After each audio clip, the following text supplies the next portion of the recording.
नमस्ते दर्शकों की श्रोताओं की बहुत सारी क्वेरीज आई थी कि ध्यान पर सत्र आप कब बनाएंगे और 10 मिनट का ऐसा ध्यान का गायत्री ध्यान का बनाएं जिससे कि हम प्रतिदिन इसको कर सकें। क्योंकि ध्यान लगाने की एक तो विधि पता नहीं है और दूसरा पता है तो उसमें रुचि नहीं होती है, या किसी की आवाज एक जागरूकता वाली आए तो हमारा ध्यान अच्छा लग जाए। तो बनाना यानी रिकॉर्ड करना, तो रिकॉर्ड नहीं, हम सीधा लाइव अभी आपको कराएंगे। आप इसको प्रयास करिए साथ करने का, और नहीं कर पा रहे हैं तो आप इसको बाद में भी इस वीडियो को चला करके इससे कर सकते हैं। सर्वप्रथम हम सीधे होकर बैठ जाएंगे।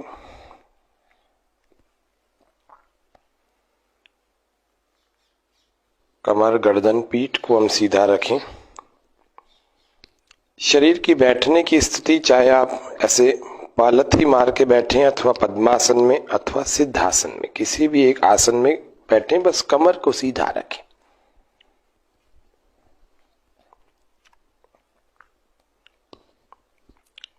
हाथों से मुद्रा हम ऐसे भैरव मुद्रा लगा सकते हैं, ऐसे दोनों हाथों को ऐसे कटोरी बना के अपने गोद में रख सकते हैं, अथवा ध्यान मुद्रा लगा सकते हैं, अपने घुटनों पर ऐसे लगा सकते हैं, पहली उंगली अंगूठे को, अथवा कटोरी बनाकर ऐसे अपने घुटनों पर ऐसे लगा सकते हैं। हाथ किसी भी एक सहज स्थिति में बैठे। आप सबको इस प्रक्रिया को नेत्रों को बंद करके करना है। मैं नेत्रों को खोलकर आपको बताऊंगा, क्योंकि मुझे सामने दर्शकों के कमेंट्स और बहुत सारी और भी चीजें टेक्निकल देखनी होती है, इसीलिए आप सब धीरे धीरे अब अपनी नेत्रों को बंद कर लीजिए।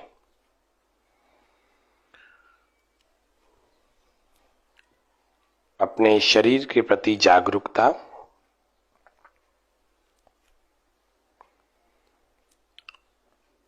श्वास भरेंगे गहरा और ओम का उच्चारण मेरे साथ करें।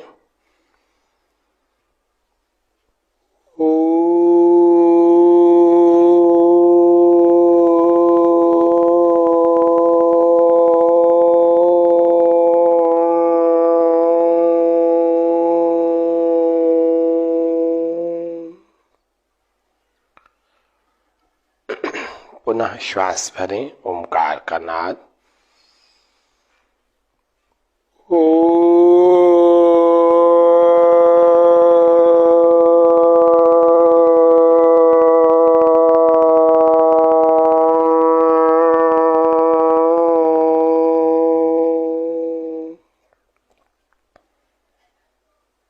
गायत्री मंत्र का उच्चारण करेंगे मधुर कंठ से, परमात्मा के प्रति बहुत श्रद्धा और प्रेम के भक्ति के भाव को बनाकर, हृदय में प्रसन्नता रखते हुए। ओम भूर्भुवः स्वः तत्सवितुर्वरेण्यं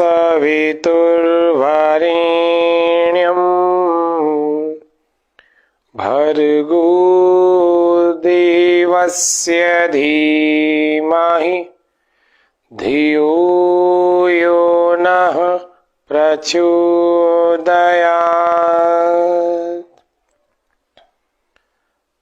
संकल्प लेंगे, हे प्रभु, विविध दुखों की निवृत्ति और आनंद की प्राप्ति के लिए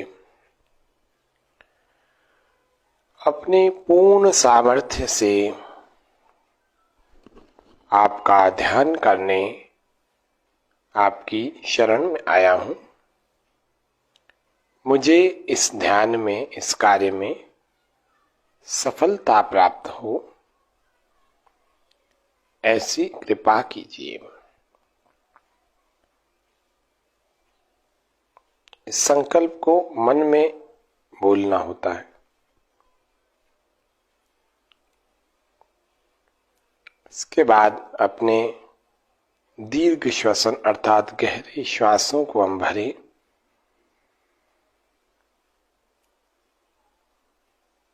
और दीर्घ ही प्रश्वास को बाहर छोड़ें। प्रयास करें कि हमारे श्वास भरने और बाहर छोड़ने में ध्वनि ना हो, आवाज ना हो, साउंडलेस ब्रीदिंग।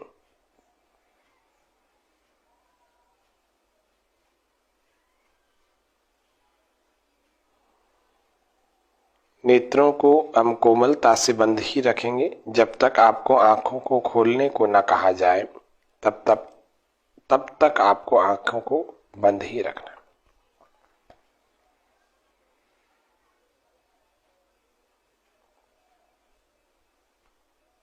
ईश्वर के प्रति बहुत श्रद्धा और भक्ति और प्रेम के भाव अपने मन में बनाएं, क्योंकि सर्वश्रेष्ठ इस समूचे ब्रह्मांड में परमात्मा के अतिरिक्त कोई है नहीं, ना ही ऐसा सर्वशक्तिमान है, ना ही पवित्र है, और ना ही उसके जैसा पालन करने वाला है, ना ही उसके जैसा न्यायकारी है।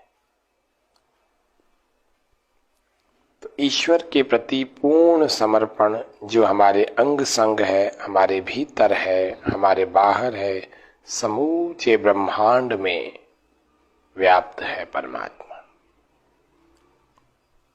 गायत्री मंत्र का पहला शब्द भू अर्थात प्राणों का भी प्राण परमेश्वर। हम जिन पदार्थों से जीवन पाते हैं वे पदार्थ पृथ्वी, अन्न, जल, आकाश, वायु, अग्नि और भी हो सकते हैं। इन सबको भी प्राण किसी से मिलते हैं तो परमात्मा से मिलते हैं। इन सब को चलाने वाला परमात्मा है। तो भू अर्थात प्राणों का भी प्राण। अपने मन को पूरी तरह से बाहर से हटाकर, इंद्रियों के समस्त विषयों से हटाकर, बाहर के समस्त विचारों से हटाकर भीतर समेट लीजिए और भीतर समेटकर अपने किसी एक स्थान पर टिका दीजिए। नाभि पर अंदर ही अंदर, हृदय पर अंदर ही अंदर, कंठ पर अंदर ही अंदर, जिह्वाग्र पर या नासिकाग्र पर अथवा भ्रिकुटी पर अथवा सहस्रार चक्र यानी बिल्कुल मध्य में सिर के बिल्कुल किसी भी एक स्थान पर मन को अंदर ही अंदर एकाग्र कर लीजिए। ओम का उच्चारण करेंगे।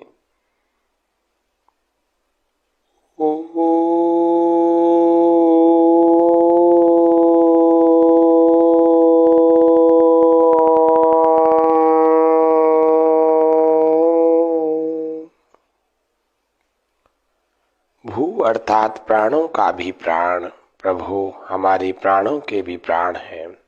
भुव दुख विनाशक। ये जितने भी संसार में साधन हमें मिले हैं ये सब हमारे दुखों का विनाश करने के लिए ही तो मिले। ईश्वर ने, परमात्मा ने, परमेश्वर ने, भगवान ने हम सबको दुखों का विनाश करने के लिए बुद्धि नाम का तत्व दिया है। इस संसार भर के तमाम साधन हमें उपलब्ध कराए हैं। शरीर में बल दिया है, एक समझ दी है। हम सब अपने इन साधनों का प्रयोग करके अपने दुखों का विनाश कर सकते हैं। स्व तीसरा शब्द गायत्री मंत्र का। स्व अर्थात सुख स्वरूप और आनंद को देने वाला।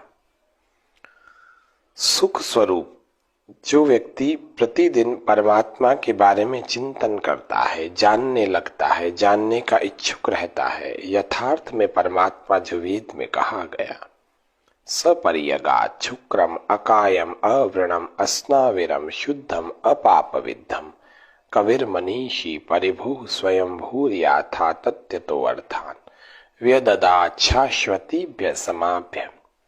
विशुद्ध परमात्मा। आज परमात्मा के भी बहुत रूप लोगों ने मिथ्या बना रखे। तो परमात्मा के विशुद्ध रूप वेद में जो निराकार बताया है, निर्लिप्त बताया है, अजन्मा बताया है, ऐसे रूप का प्रतिदिन जो ध्यान करता है, जो इसके बारे में जानने की कोशिश करता है, इसके बारे में चिंतन करता है, वह व्यक्ति निश्चित रूप से सुख को प्राप्त होगा। ईश्वर का ध्यान करने वाला सुख और आनंद दोनों को प्राप्त होता है। कभी भी वह दुखी नहीं होगा। उसके भीतर एक आत्मबल होगा, किसी भी प्रकार की परिस्थितियों को झेल जाता है। बड़े से बड़े पहाड़ जैसी विपत्ति के सामने भी डट कर खड़ा होता है। वो भी उसके सामने छोटी लगने लगती जब परमात्मा के बारे में प्रतिदिन चिंतन और उनका ध्यान करता है।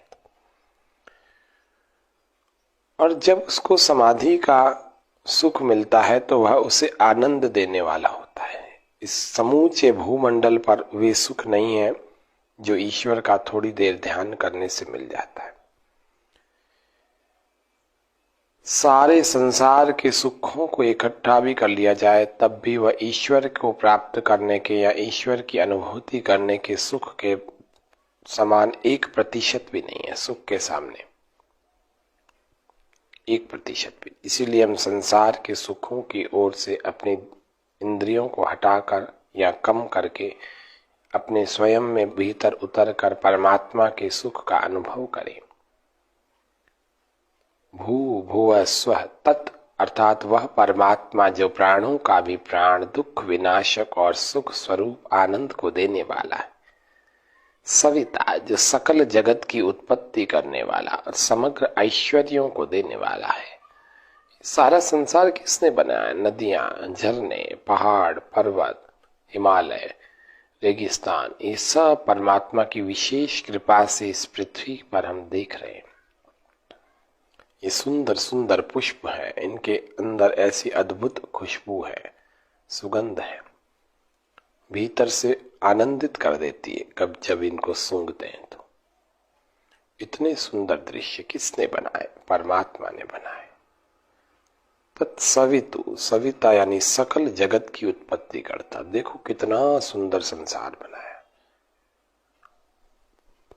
तो सोचो जिसकी रचना इतनी सुंदर हो, कितना सुंदर होगा। तो उसका ध्यान करें, इस संसार का ध्यान ना करें।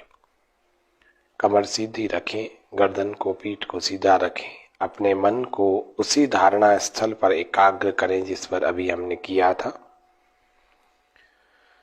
तत्सवितु वरेण्यम, ऐसे परमात्मा का क्या करें जो प्राणों का भी प्राण, दुख विनाशक, सुख स्वरूप और आनंद को देने वाला, वह परमात्मा जो सकल जगत की उत्पत्ति करता और समग्र ऐश्वर्यों का दाता है। वरेण्यम, वर्ण करने योग्य है वह परमात्मा, उसका हम प्रतिदिन वर्ण करें।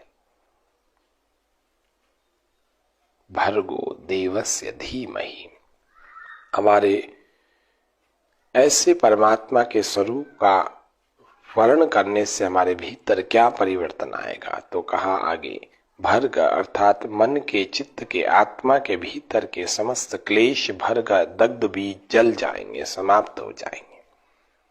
देवस्य, ऐसे दिव्य स्वरूप का क्या करें? ध्यान करें।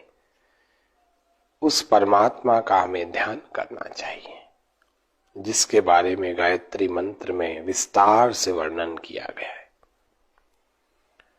धीमहि धियो यो नः प्रचोदयात्, उसका ध्यान करने से क्या होगा? हमारी बुद्धि और हमारे कर्म सब उत्तम मार्ग में प्रेरित होंगे। उत्तम मार्ग, बुद्धि का उत्तम मार्ग यदि हमें मिल जाए तो निश्चित रूप से हमारे लिए कल्याण ही कल्याण है। इसीलिए हम प्रत्येक दिन प्रातः काल भोर में उठकर ईश्वर का ध्यान अवश्य करें। अब थोड़ी देर एकाग्रता से उस सर्वरक्षक परमात्मा का चिंतन करें। ये चिंतन आपने सुना, अब कर रहे हैं। आंखें बंद रखें, ओमकार का नाद श्वास भर के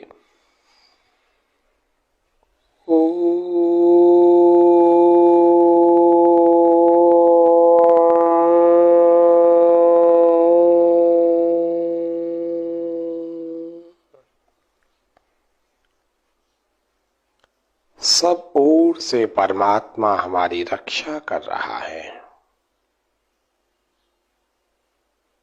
हमें भयभीत होने की तनिक भी आवश्यकता नहीं है। सब ओर से परमात्मा हमारी भरपूर रक्षा कर रहा है।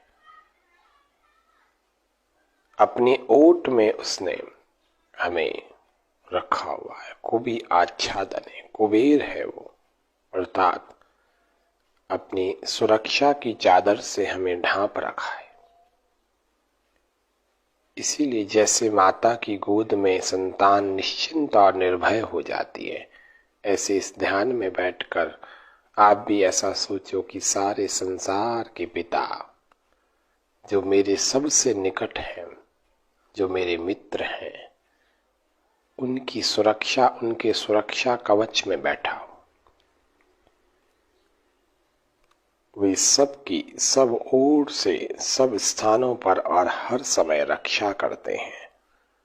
ऐसे भावों को थोड़ी देर बनाएं।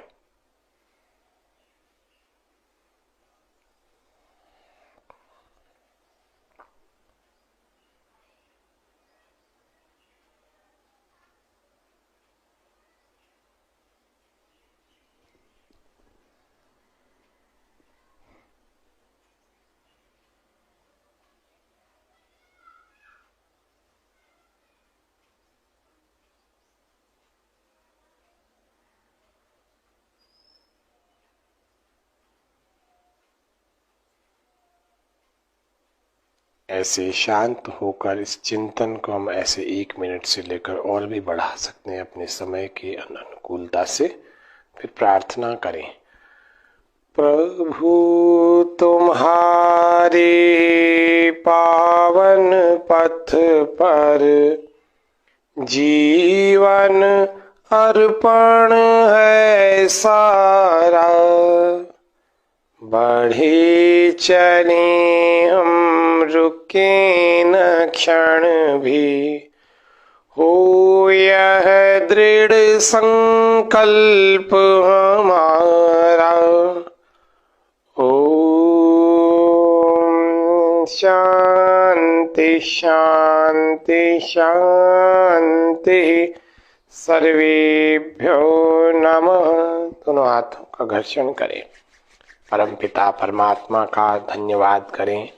हृदय में प्रसन्नता के पुष्प खिलाएं। उन पुष्पों की सुगंध को अपने मुखमंडल पर मुस्कान के रूप में बिखेरें और उस प्रसन्नता से अपनी आंखों को खोलते हुए पहले भूमि पर फिर सामने मुस्कुराते हुए देखें। तो आज वैदिक ध्यान, गायत्री ध्यान का अभ्यास हमने किया। आशा है आप इसको करके लाभान्वित होंगे। सबको धन्यवाद। जय हिंद, जय भारत।